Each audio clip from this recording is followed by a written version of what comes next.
오늘은 우리 한신교회의 창립 46주년 기념 주일입니다.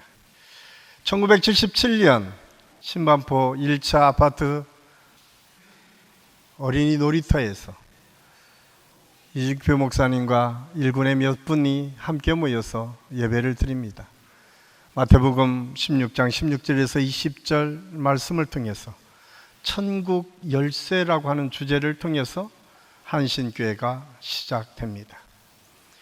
한신교회 하면 여러분 어떤 마음이, 그 이름만 들으면 어떤 생각이 드십니까? 어떤 분들은 그 당시에 한신교회가 한신 아파트 속에 시작했기 때문에 한신교회다. 어떤 분들은 기장의 교단의 신학교가 한국신학대학이었고 이후에 한신대학으로 변화되면서 한신이라고 하는 이름을 따서 한신교회다라고 지어졌다고 생각하시는 분들도 종종 있습니다.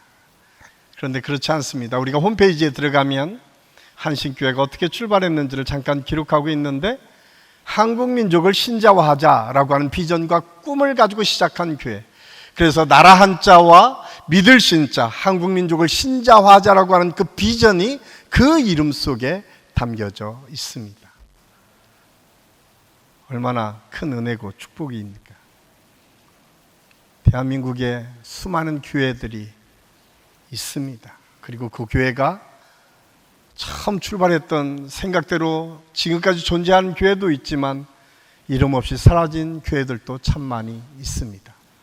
그런데 여러분, 우리 한신교회는 하나님께서 한국 민족이 온전히 신자화 될 때까지는 이 교회는 반드시 이 땅에 존재해야 되는 교회입니다. 아멘. 그 비전과 꿈을 우리 이직표 목사님과 초창기 한신교회 성도들에게 줬다라고 하는 것은 특별한 하나님의 선물입니다. 그래서 그 이름만 가지고도 우리는 충분히 자긍심을 갖고 신앙생활 할 만합니다. 제가 한신교회 3대 목사로 오니까 많은 분들이 여러 가지 이야기를 합니다. 어떤 분들은 이제 이직표 목사님 이야기는 그만하고 이제 새로운 시대를 열어가야 되지 않겠습니까? 라고 하는 분들도 간혹 있습니다. 그런데 저는 거기에 동의할 수가 없습니다. 왜냐하면 이직표 목사님과 초창기에 하나님께서 주신 그 사명을 붙잡고 이 교회를 위해서 수고하고 헌신했던 많은 믿음의 사람들이 있었기에 오늘 저와 여러분이 여기에서 신앙생활 할 수 있다고 하는 사실을 우리는 잊어서는 안 됩니다. 초창기에 너무도 힘들고 어려운 때였습니다. 77년 하면 강남이 그렇게 왕성하게 개발되지 않을 때였습니다. 그때에 하나님께서 이직표 목사님과 초창기에 한신교회를 섬겼던 믿음의 선배들을 통해서 교회가 세워지게 하고 눈물과 물질과 시간과 마음을 들여서 이 교회를 여기까지 올 수 있도록 인도하시고 함께해 주셨습니다. 이 판교 벌판에 아무것도 없을 때 교회만 덩그러니 남아있을 그때에 우리 이윤재 목사님을 중심으로 해서 초창기에 우리 한신교회 이 교회를 섬겼던 많은 믿음의 선배들이 있습니다. 그 중에는 이 자리에 참 많이 계실 것입니다. 그들의 수고와 헌신을 통해서 이 아름다운 성전에서 지금 우리가 예배를 드릴 수 있도록 하나님께서 허락해 주셨습니다. 이것은 그냥 우연히 이루어진 것이 아닙니다. 우리 한신교회는 하늘에서 똑 떨어져서 지금의 한신교회 모습이 남아 있었던 것이 아닙니다. 참 많은 분들의 헌신과 수고와 기도를 통해서 여기까지 올 수 있었습니다. 그래서 우리 한신교회에서는 교회력에서 가르쳐주는 이 기념주일 말고 두 번의 기념주일이 있습니다. 한 번은 6월 첫 주 우리 교회 창립 주일입니다. 오늘이 바로 창립 46주년 기념 주일입니다. 또한 기념일이 있는데 그날은 8월 셋째 주일입니다. 8월 셋째 주일에는 민족 성전이라고 하는 이름으로 이 판교에 이 교회가 세워지고 그 전주에 입당 예배를 드리고 그 다음 날 8월 15일 날 이곳에 하나님께 영광을 올려드리는 이 예배당을 봉헌하는 봉헌 예배가 드려집니다. 그리고 지금까지 한결같은 은혜로 우리 하나님께서 축복으로 인도해 주셨습니다. 98년 8월 15일 그날은 이미 이 교회는 하나님께 바쳐진 교회이고 이 교회에서 우리가 함께 신앙생활한다라고 하는 것이 기쁨이고 은혜이고 축복입니다. 그러기에 우리 한식의 모든 성도들이 갖고 있는 생각 속에 잊지 말아야 될 것은 한신교회는 한국 민족을 신자화하는 꿈과 비전을 가진 교회이기 때문에 언제나 한국 민족을 가슴에 품고 기도하는 교회이어야 합니다.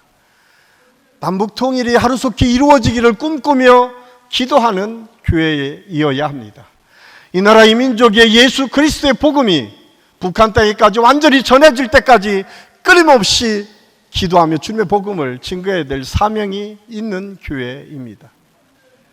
이 은혜가 저와 여러분의 가슴 속에 다시 한번 불타올라 기도를 시작하고 또한 내게 주신 사명이 무엇인지를 발견하고 그 사명을 아낌없이 감당할 수 있는 은혜가 우리 모든 성도들에게 있을 수 있기를 간절히 소원합니다. 우리가 잘 아는 역사학자 H.K가 쓴 역사란 무엇인가라고 하는 책 속에 보면 역사라고 하는 것은 과거와 현재의 대화다라고 이야기합니다. 그 의미는 단순히 과거의 여러 가지 사건을 나열하는 것이 역사가 아니라 그 역사 속에 함께 개입하고 함께 힘쓰고 노력했던 그 사람들의 애씀을 우리가 기억하고 오늘 새롭게 펼쳐갈 그 미래를 우리가 어떻게 준비해야 될지를 동시에 대화하고 고민하고 기도하면서 만들어가는 것, 그것이 역사의 주인된 삶의 모습이다라고 하는 것을 가르쳐 주고 있습니다.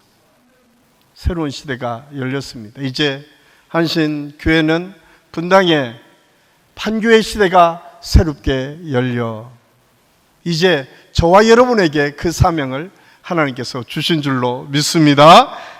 그래서 저는 그 사명을 우리가 어떻게 감당하는 것이 좋을까를 함께 생각하면서 오늘 요한계시록 2장 1절에서 7절까지 에베소 교회를 향한 하나님의 말씀을 통해서 함께 은혜를 나누려고 합니다.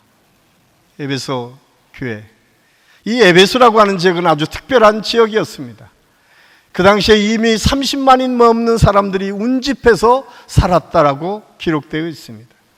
뿐만 아니라 그 시대의 수많은 건물들에 지금까지 남아있는 건물들을 보면 그 시대가 엄청나게 발달하고 큰 도시였다라고 하는 것을 우리가 미루어 짐작할 수 있습니다. 왜냐하면 지금이야 100만, 200만, 1000만 되는 도시들이 이 세계에 즐비하지만 지금으로부터 2000년 전 지구의 인구가 그렇게 많지 않은 그때에 30만 명이 운집해 산다라고 하는 것은 엄청나게 큰 도시라고 하는 것을 우리가 알 수가 있습니다.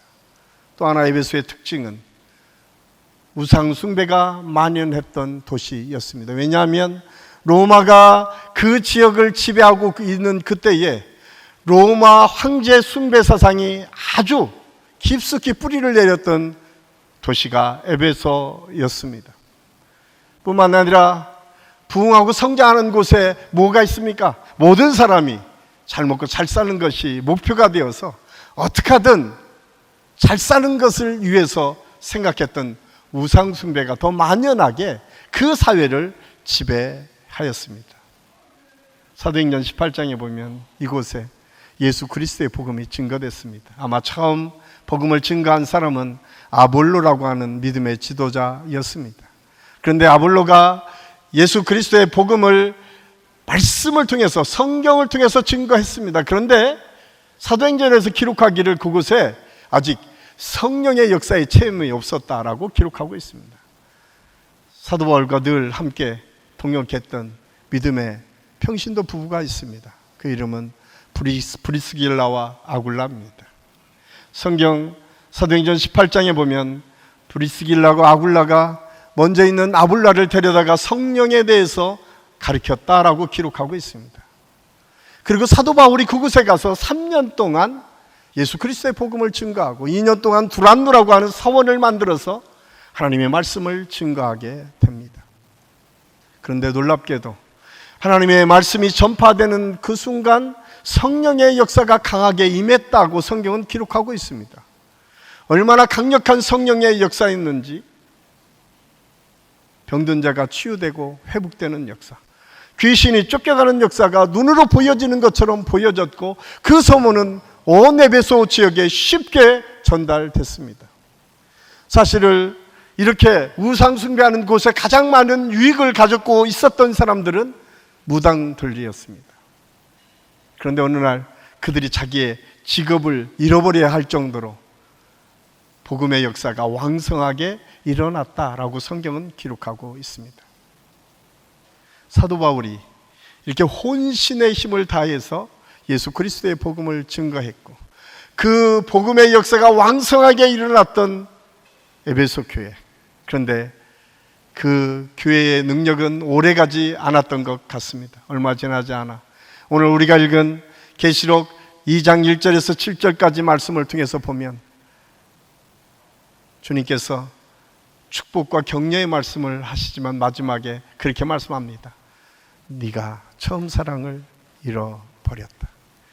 너희가 처음 사랑을 회복하지 않는다면 내가 지금까지 함께했던 그 능력의 촛대가 에베소에서 다른 곳으로 옮겨질 것이라고 하는 경고의 메시지를 주십니다.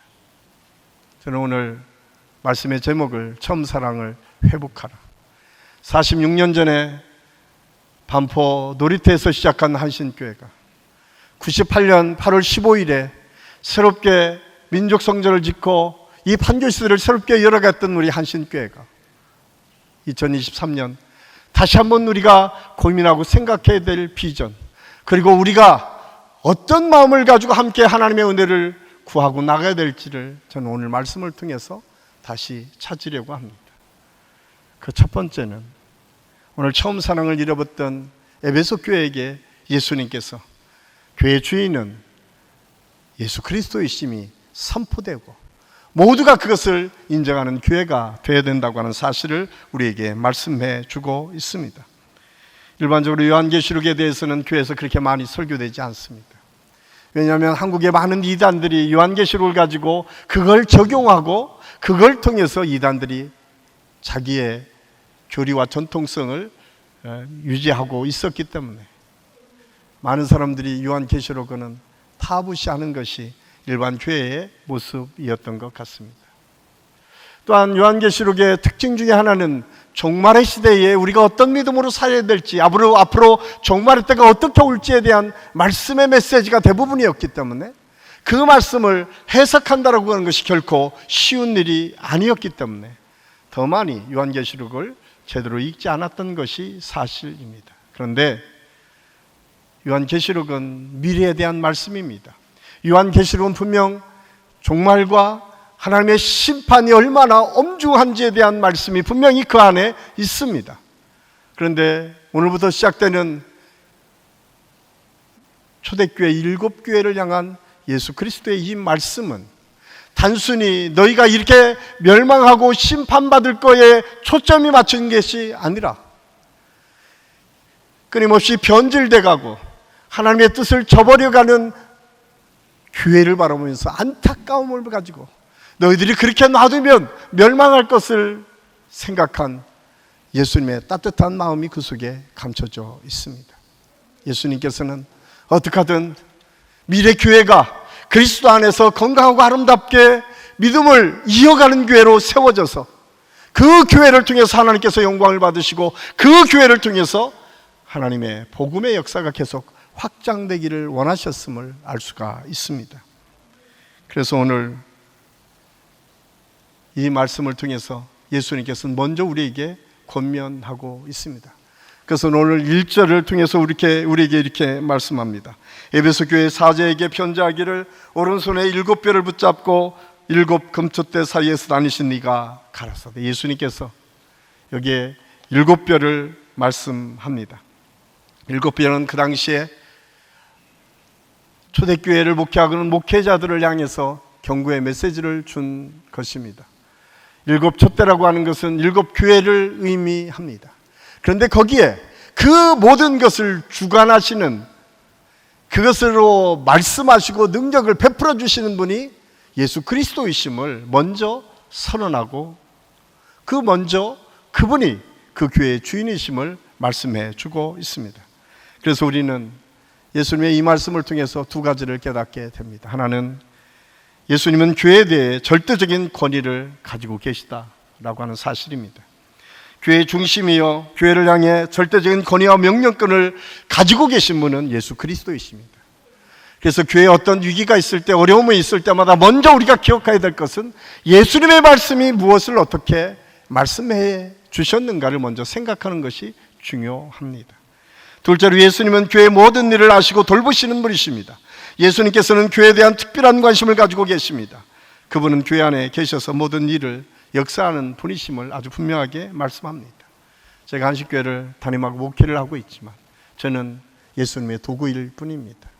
어쩌면 저와 여러분에게도 동일하게 말씀하시는 것은 뭔가, 하나님의 영광을 위해서 기쁘시게 사용될 만한 그릇으로 너희가 준비되어 그렇게 하나님의 도구가 되는 것을 기뻐하는 것이 오늘날 믿음의 사람들에게 꼭 필요한 덕목이고 사명인 것을 우리에게 말씀해 주고 있습니다.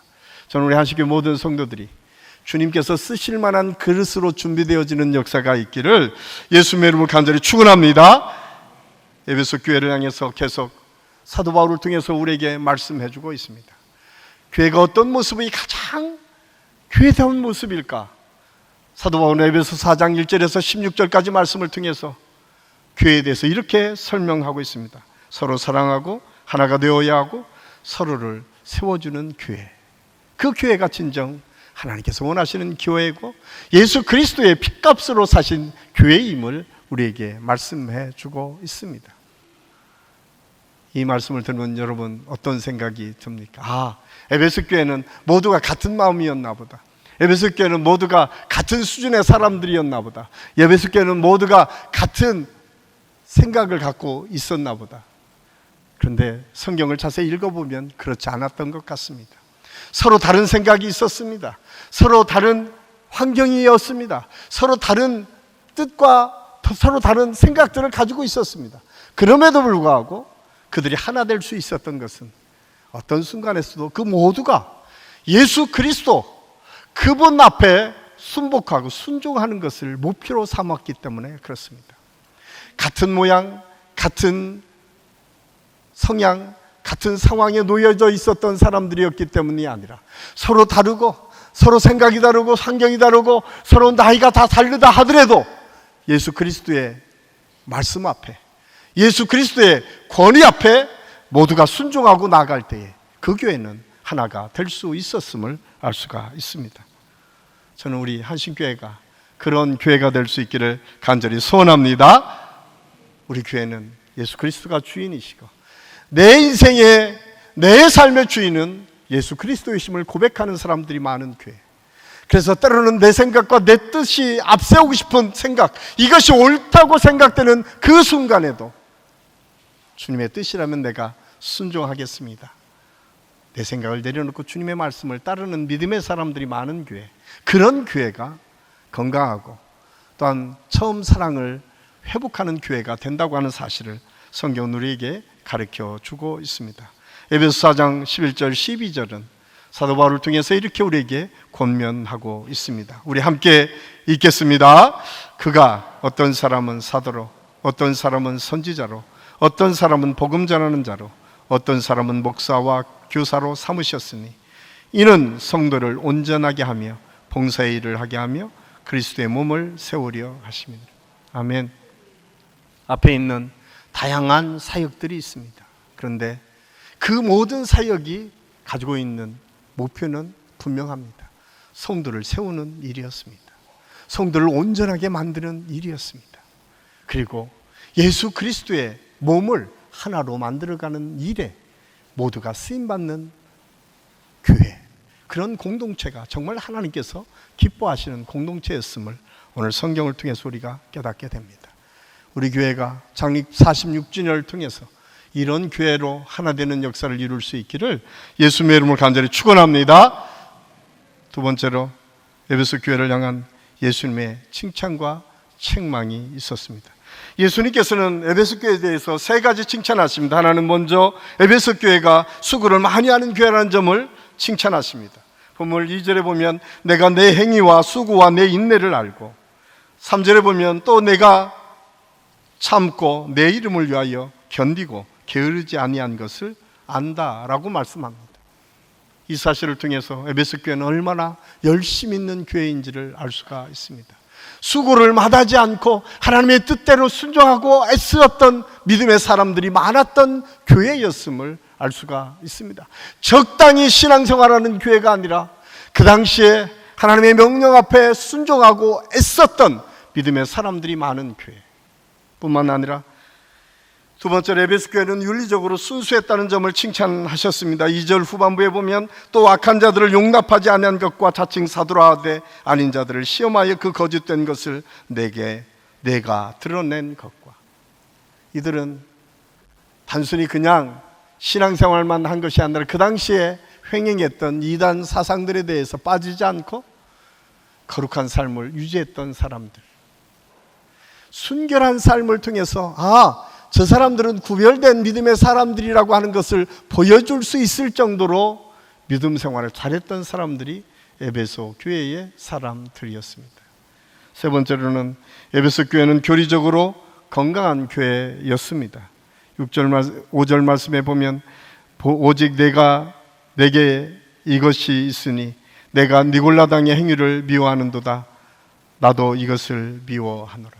그 당시에 가장 그 지역에 많은 활동을 했던 이단이 니골라 당이었던 것 같습니다. 여러 학설이 있지만 이 니골라는 예수님의 제자의 이름 중에 하나인데 이 이단으로 넘어가서 많은 사람들이 그를 따랐던 것 같습니다. 그 당시에 이 이단의 핵심은 영지주의라고 하는, 영은 언제나 건강하고 올바르고 귀한 것이고 육은 하찮고 쓸모없는 것이라 생각을 해서 그들은 언제나 영적인 것만을 추구하는 것처럼 보여졌습니다. 그런데 여러분, 그렇기 때문에 육체적인 일은 아무렇지도 않았어요. 그래서 방종하고 마음대로 살아도 된다고 하는 생각 속에 있었던 사람들이 영지주의자였습니다. 그래서 영지주의자들은 생활이 아주 문란했어요. 왜? 생각만 거룩하면 되지 생활은 상관없는 것처럼 여겨졌던 시대. 그런데 오늘 에베소 교회는 그 모든 것과 싸워서 믿음을 견고하게 지켰던 교회 중에 하나였던 것 같습니다. 그런데 여러분, 오늘 예수님께서 사도 요한을 통해서 주시는 메시지는 무엇입니까?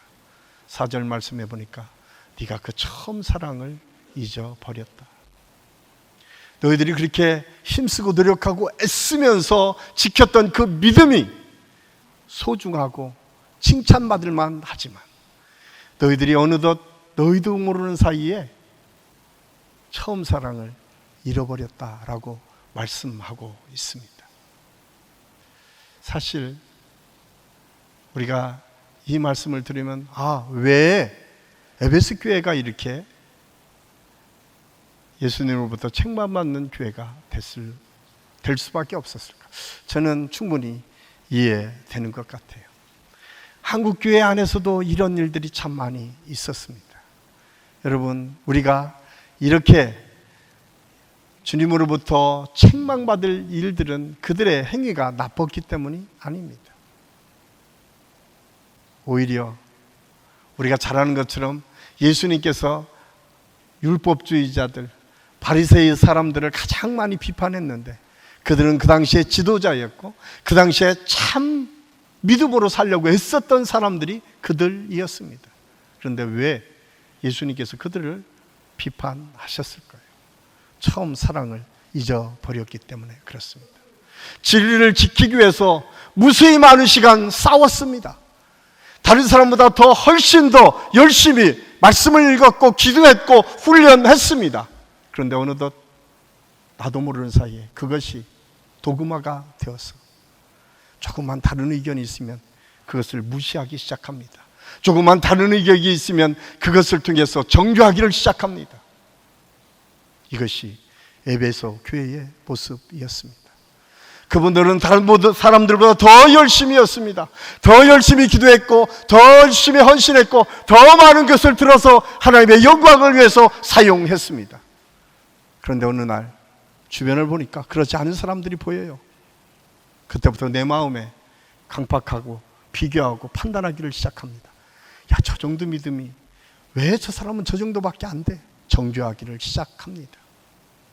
여러분, 처음 사랑을 잊어버리면 우리도 모르는 사이에 바리새인처럼 율법주의자들처럼 하나님의 말씀을 위한다고 생각하지만 어쩌면 우리가 주님의 앞으로 가는데 내가 걸림돌이 되는 믿음의 사람이 될 수 있다고 하는 사실을 우리는 알아야 됩니다.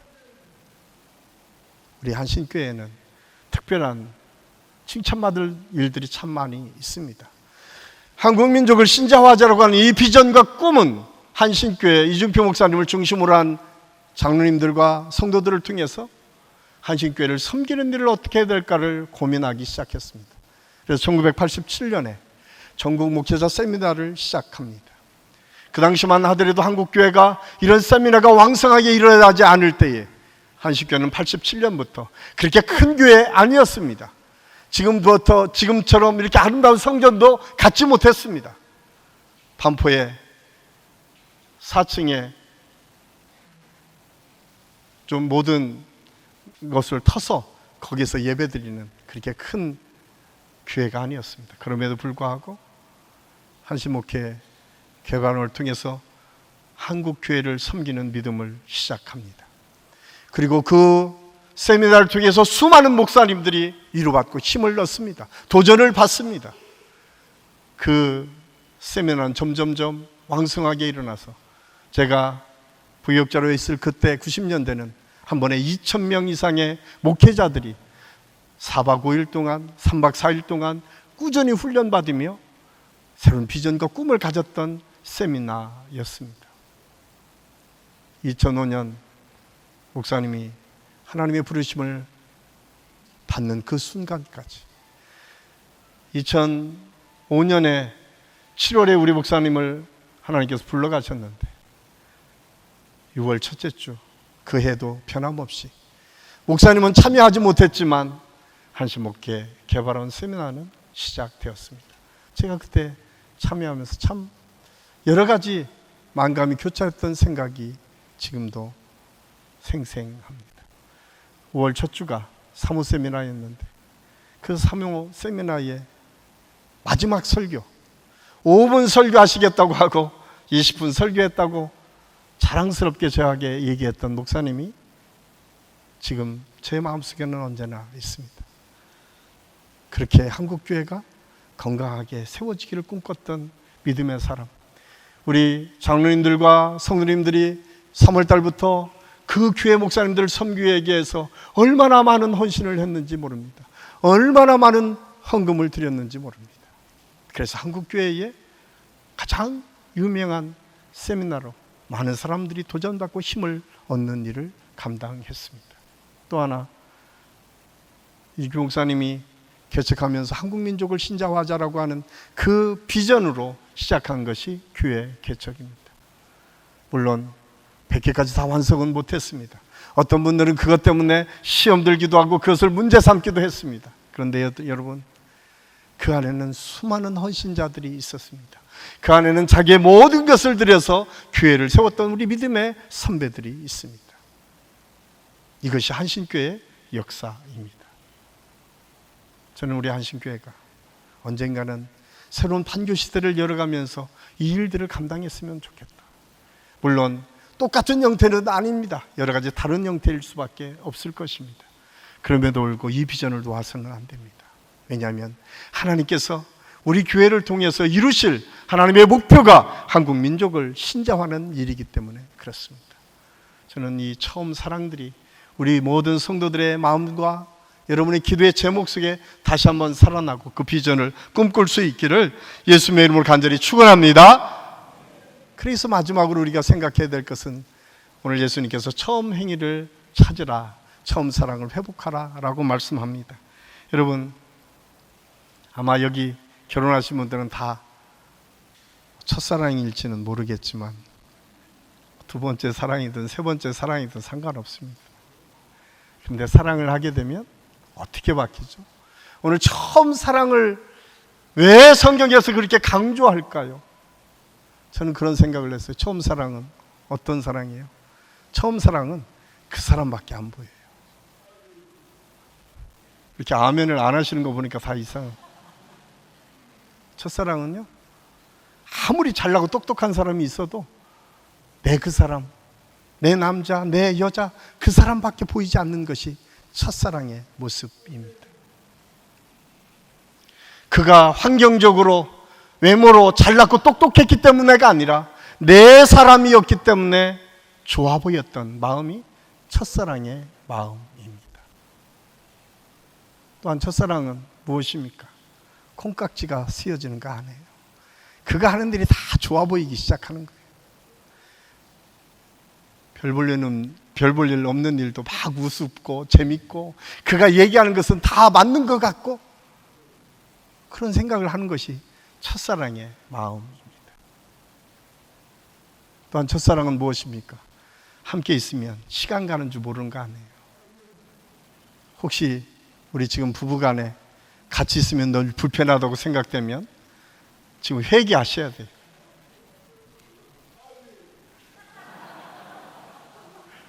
네? 왜냐하면 함께 있을 때는 시간이 너무 빨리 지나가서 그것이 첫사랑의 모습 아닙니까? 그런데 여러분, 우리가 언제 그런 은혜를 받았습니까?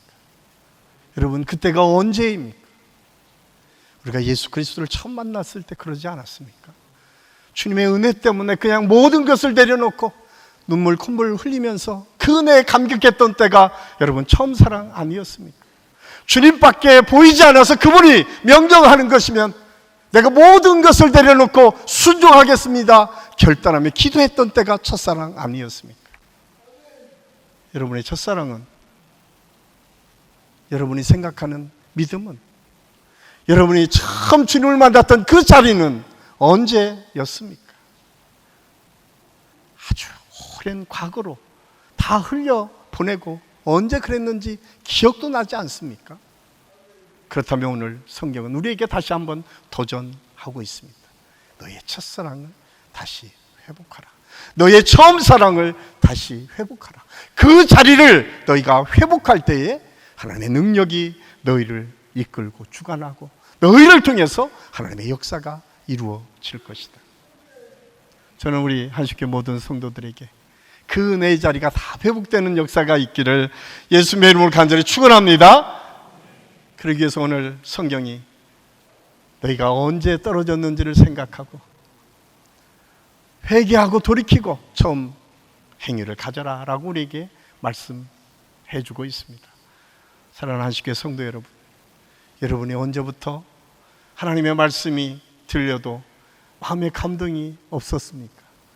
하나님의 명령이 나 앞에 들려지는 것 같아서도 귀찮고 힘들고 어렵다는 생각밖에 없었습니까? 아니, 성도들을 위해서 섬기는 것이 나만 하는 것 같은 생각 속에 내가 마음이 따뜻하지 못하고 위로받지 못하고 힘을 얻지 못하고 그냥 억지로 할 수밖에 없었던 상황이 언제부터 시작되었습니까? 그때를 생각하라고 말씀합니다. 그리고 돌이키라고 말씀합니다.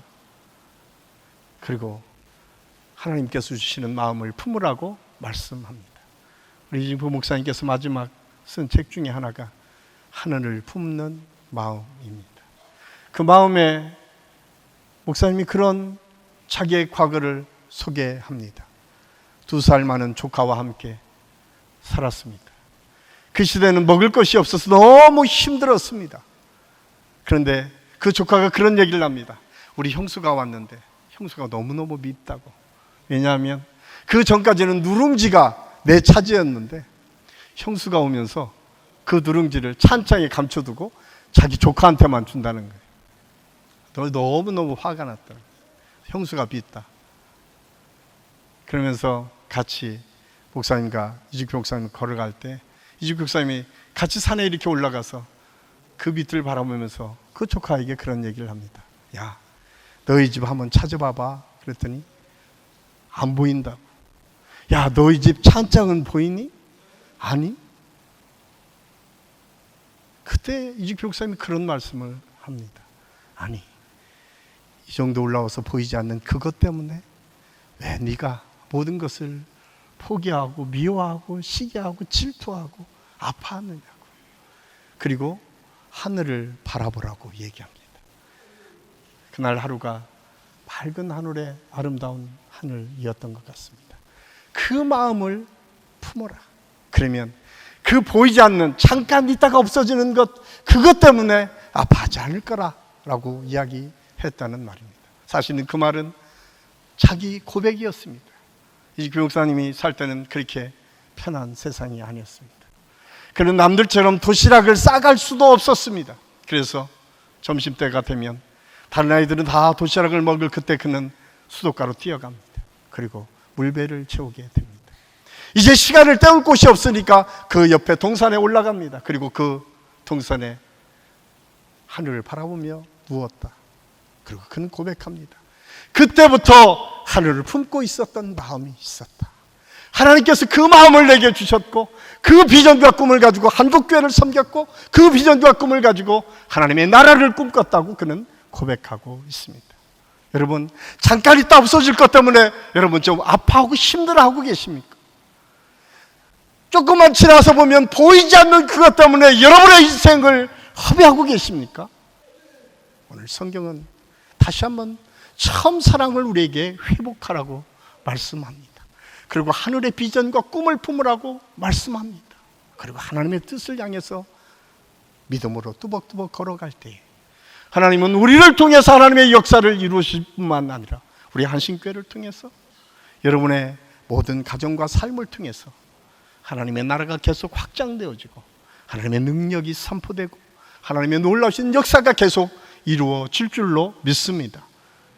이 비전과 꿈을 가지고 우리 한식교회 모든 성도들의 삶에서 이 처음 사랑이 회복되는 은혜 자리를 찾고 거기에서부터 새로운 비전과 꿈을 갖는 우리 모든 성도들이 삶이 될 수 있기를 예수님의 이름으로 간절히 축원합니다. 기도하겠습니다. 아버지 하나님, 은혜를 감사합니다. 오늘 하늘을 품었던 믿음의 지도자를 우리가 갖게 된 것을 감사합니다. 46년 전에 한신교회를 세우시고 한국민족을 신자하는 비전과 꿈을 갖게 하신 하나님, 우리가 이제 새로운 판교 시대를 열어가며 우리에게 주신 사명이 무엇인가를 발견하는 은혜의 시간이 되게 도와주시옵소서. 매일매일 지나가는 것들 때문에 우리의 마음을 소비하고 허비하는 것이 아니라 하나님께서 우리 한 사람 한 사람에게 주신 비전과 꿈을 다시 품고 하나님의 나라를 향해서 뚜벅뚜벅 걸어가는 믿음의 사람들이 우리 한신교회 모든 성도들이 되게 도와주시옵소서. 그래서 이 판교 시대에 이 지역의 많은 젊은이들을 품고 기도하게 하여 주시고 이 지역에 아직까지 예수 그리스도를 모르는 사람들에게 하나님의 복음을 증거하는 교회, 그리고 한국교회의 복음의 역사를 이루기 위해서 쓰임받는 믿음의 사람들이 많은 교회로 구별하여 주셔서 우리 교회가 새로운 시대를 준비하고 새로운 역사를 써나가는 믿음의 교회가 될 수 있도록 하나님께서 역사하여 주시옵소서. 예수님의 이름으로 감사드리며 기도하옵나이다. 아멘.